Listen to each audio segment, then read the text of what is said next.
Significance of this visit.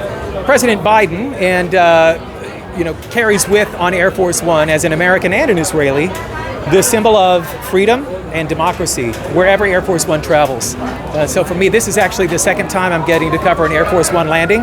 I got to stand on the tarmac when George W. Bush visited Miramar. It's a Marine Corps air base in San Diego.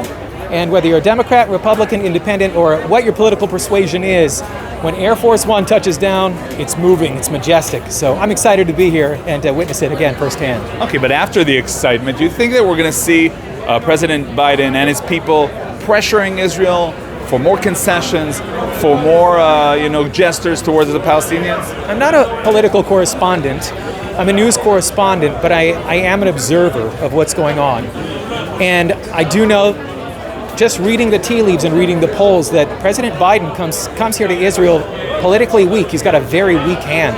And I don't know what kind of capital he has to pressure Israel or to pressure Saudi Arabia. In fact, gas prices are through the roof, inflation is through the roof, baby formula shortages in the United States. And so President Biden has to go to Saudi Arabia, we're hearing observers say hat in hand, to say we need you to produce more oil. The United States has oil. There's Midland, Texas. There's many places, Oklahoma, where they could in fact drill for their own.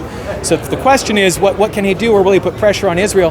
He says he's here to strengthen the Israeli-Saudi Arabian ties, and if he's able to do that, I think that's a win. I don't know what that means, but that's a win. And it will be hard to explain to him, I think, what kind of Israel, politically speaking, he's coming to.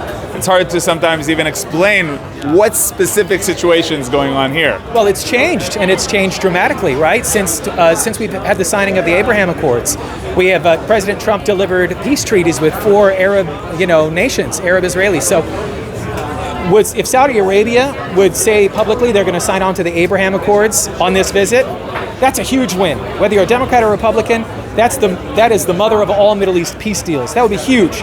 They've signaled that that's not going to happen, that it would be a long process. But if there are other nations in the Middle East that want to make peace with Israel, Egypt is warming up. There are other countries that are warming up.